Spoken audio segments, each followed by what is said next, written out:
Selamat pagi siswa-siswi kelas 5. Apa kabar hari ini? Pasti semuanya penuh sukacita dan sehat. Kita kembali lagi, hari ini kita belajar tematik. Hari ini kita belajar tematik di buku 5I. Judulnya adalah benda-benda di sekitar kita. Semuanya sudah siap belajar?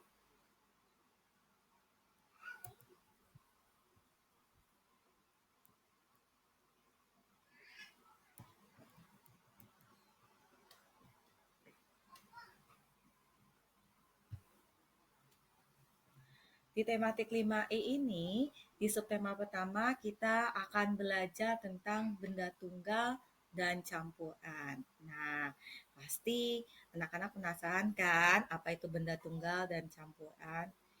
Yuk kita sama-sama saksikan. Semua benda yang ada di sekitar kita termaksud materi. Nah, perhatikan ada banyak sekali gambar yang terlihat di sini. Ada 1, 2, 3, 4, 5, 6, dan 7. Nah, semua benda yang ada di sini itu termaksud materi. Materi itu terdapat di benda padat, benda cair, dan benda gas. Nah, coba perhatikan gambar yang pertama dan kedua. Ini adalah contoh benda padat. Ini batu dan ini adalah kayu. Lalu di gambar yang ketiga, ini adalah contoh benda gas. Sama dengan gambar yang di sini. Lalu gambar yang ini sama dengan gambar minyak dan gambar air yang ada di dalam botol.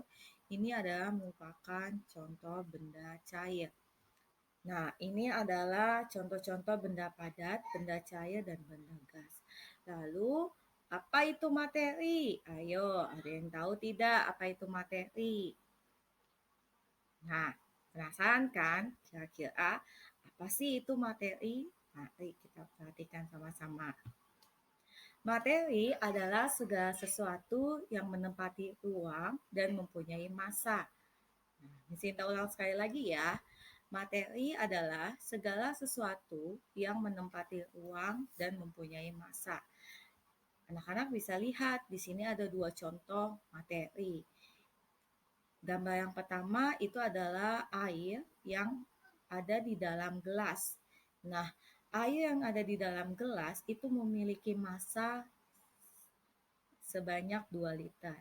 Lalu di gambar yang kedua itu ada emas. Emas ini juga sama, dia memiliki massa 24 karat. Nah, lalu berikutnya kita akan lihat sama-sama contoh-contoh materi yang ada di dalam kehidupan sehari-hari. Seperti yang tadi kita sudah pelajari di awal, ya, materi itu ada apa saja? Ada batu, ada kayu, ada minyak, ada air, ada gula, ada garam, ada emas, ada juga soda kue, ada susu kental, dan ada sirup. Dan masih banyak lagi contoh-contoh materi yang bisa kita temukan di dalam kehidupan kita setiap harinya. Nah, materi itu ternyata anak-anak dibagi menjadi dua, yaitu zat tunggal dan zat campuran. Zat tunggal itu dibagi lagi menjadi dua bagian, yaitu unsur dan senyawa. Sedangkan zat campuran itu juga dibagi menjadi dua bagian, yaitu homogen dan heterogen. Nah, pertama kita akan bahas tentang zat tunggal. Zat tunggal, kira-kira ada yang tahu tidak apa itu yang dimaksud dengan zat tunggal? Ya, Sinta akan jelaskan. Zat tunggal adalah materi yang hanya tersusun atas satu jenis zat saja. Nah, di dalam zat tunggal ini dibagi menjadi dua bagian, yaitu unsur dan senyawa. Nah, unsur adalah zat tunggal yang tidak dapat diuraikan lagi menjadi zat-zat lain yang lebih sederhana melalui reaksi kimia biasa. Unsur sendiri dibedakan menjadi dua, yaitu logam dan non-logam. Nah, contoh unsur logam adalah aluminium, besi, emas, perak, dan lain-lainnya. Sedangkan contoh unsur non-logam itu ada oksigen, nitrogen, ada karbon, dan masih banyak lagi yang lainnya. Sedangkan bedanya dengan senyawa, senyawa adalah terbentuk oleh ikatan kimia dari dua jenis unsur atau lebih. Di dalam suatu senyawa itu mempunyai sifat tertentu dan berbeda dari sifat unsur-unsur penyusunnya. Contohnya apa saja? Kita bisa lihat air, gula, garam, dan masih banyak lagi yang lainnya. Itu adalah tentang zat tunggal. Lalu, bagaimana dengan zat campuran? Apa bedanya dengan zat campuran? Zat campuran Zat campuran adalah materi berupa kumpulan dari dua zat atau lebih zat. Nah, zat campuran ini dibagi menjadi dua bagian, yaitu campuran homogen dan campuran heterogen. Apa bedanya antara homogen dan heterogen? Campuran homogen yaitu campuran yang zat penyusunnya tercampur sempurna, sehingga pada campuran homogen zat penyusunnya tidak dapat dibedakan. Contohnya apa ya? Kok tidak dapat dibedakan? Nah, contohnya adalah misalnya sirup, udara, dan masih banyak lagi yang lainnya. Lalu, apa bedanya dengan campuran heterogen?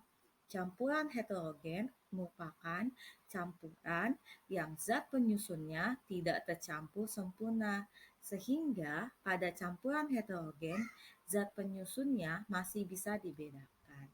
Itu bedanya. Kita akan lihat untuk lebih jelasnya, untuk anak-anak bisa lebih paham lagi, kita akan lihat contoh dari campuran homogen. Nah, ini adalah contoh yang pertama. Ini adalah air.